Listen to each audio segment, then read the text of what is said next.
Hoje a gente vai falar, continuando a nossa segunda aula, a gente vai sempre noções de trigonometria e funções trigonométricas. A gente vai falar um pouquinho de círculo trigonométrico novamente, função seno, cosseno, tangente, as funções em geral, cotangente, secante e cossecante.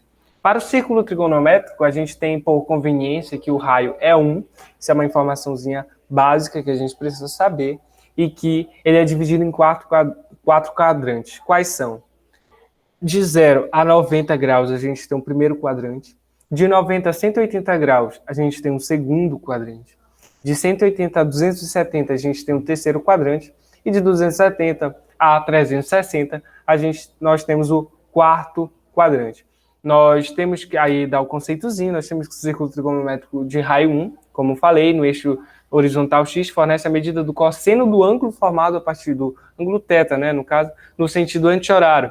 E o eixo vertical y fornece a medida do seno do mesmo ângulo. Isso a gente viu na aula passada no eixo cartesiano, né? X, y, quem que era seno, quem que era cosseno. É verdade que seno ao quadrado mais cosseno ao quadrado do ângulo θ é igual a 1. Agora, percebe uma coisa. Por Pitágoras, a hipotenusa ao quadrado não é igual à soma do quadrado dos catetos? Pois bem, x e y sendo como cosseno seno elevado ao quadrado, será igual à hipotenusa ao quadrado. Mas quem que é a nossa hipotenusa? É justamente o nosso raio unitário, ou seja, de valor 1, que se elevado ao quadrado é igual a 1, então não tem a necessidade de dar ao quadrado. Consequência do teorema de Pitágoras. Já aqui nós temos a função seno. Para a função, nós temos que o domínio, ou seja, o conjunto de todos os números reais, é o domínio da nossa função seno. A imagem vai de menos 1 a 1, que é o que ela pode projetar. A função é contínua. Perceba que não há descontinuidade na nossa função, como mostrado no gráfico, e é alternadamente crescente e decrescente, ou seja, hora positiva, hora negativa, hora positiva, hora negativa. É periódica de período 2π, que é o que ela descreve na circunferência, né? Ela vai de 0, completa o ciclo dela, 2π. E é simétrica com relação à origem. Se tu traça um segmento de reta, tu percebe que há simetria nas duas partes da reta. Continuando, ela é limitada entre menos 1 e 1.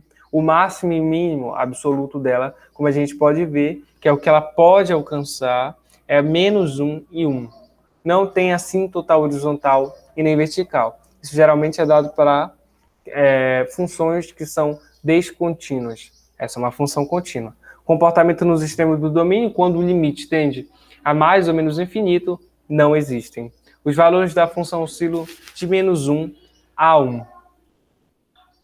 Já para a função cosseno, de forma análoga, nós temos o domínio, que é o conjunto de todos os números reais, mas de menos 1 a 1, a função é contínua, é altamente crescente, é alternadamente crescente e decrescente, como você pode ver, ó, crescente, decrescente, crescente, e assim por diante. É periódica de período 2π. Novamente, ela começa em 0, descreve todo ali a sua trajetória, o que ela vai ficar se repetindo várias vezes, por isso o período, né, essa periodicidade, de 0 a 2π, ela vai começar o ciclo todo novamente. Ciclo ou círculo, né, na circunferência. Continuando, ela é simétrica com relação ao eixo vertical y. Percebe, se trata uma vertical, tu percebe uma simetria entre as duas partes, é um pouco nítido. O valor máximo e mínimo absoluto é o menos 1 e 1, para máximo 1, para mínimo menos 1. Não tem assíntota horizontal e nem vertical. Comportamento nos extremos, como a função seno, tendendo ao menos e mais infinito, não existem. Os valores da função oscilam de menos 1 até 1. Para a função tangente, aqui eu tenho a notação da função tangente, é dado por seno dividido por cosseno. O domínio é o conjunto dos números reais, só que sem os múltiplos ímpares de π sobre 2, que é justamente onde vai se localizar a assíntota dela, ou melhor dizendo, a descontinuidade dela. A função é contínua sobre o seu domínio. Entenda isso. É crescente em cada intervalo do domínio, é simétrica com relação à origem, a uma função ímpar. Ela não é limitada nem superior e nem inferiormente, não tem extremos locais, não tem assíntota horizontal. Aí ele dá para que a gente possa achar as assíntotas, né, onde que elas vão se descrever. As assíntotas verticais são da forma, a dar uma equaçãozinha para todo K ímpar, que é onde a gente vai encontrar as assíntotas. Por exemplo, menos π sobre 2, π sobre 2, 3π sobre 2, assim por diante.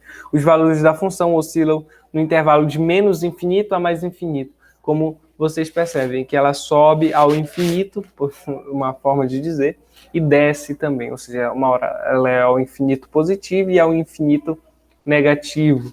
Para a função cotangente é recíproca da função tangente. O que é a função cotangente, a notação dela? É o cosseno pelo seno. Perceba que é exatamente o inverso da função tangente, que é seno por cosseno. Isso, nesse sentido, é claro, de inverso. A cotangente tem assíntota verticais nos zeros da função seno. Se traçarmos um gráfico da função seno em cima do gráfico da função cotangente, a gente vai perceber que isso é verdade. E ela não possui assíntotas horizontais.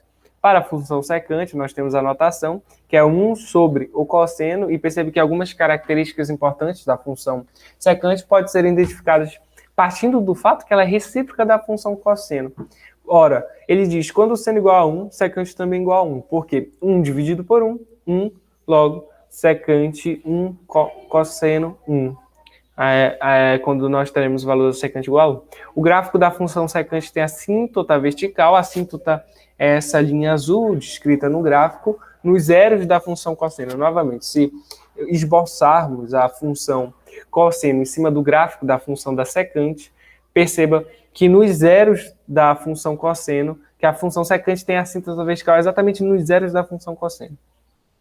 E o período da função é de 2π, ou seja, é o que ela completa, né? 0 a 2π. Para a função cossecante, perceba que é muito parecida. Algumas características importantes da função cossecante podem ser identificadas a partir do fato dela ser a recíproca agora da função seno.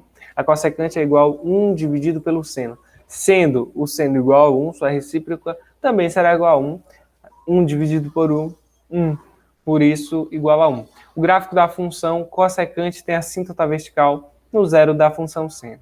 O período da função cossecante é 2π, que é o círculo que ela projeta, né? Trabalha. E aqui nós temos as referências bibliográficas. E por hoje é só. A gente fica por aqui e até a próxima. Valeu, pessoal!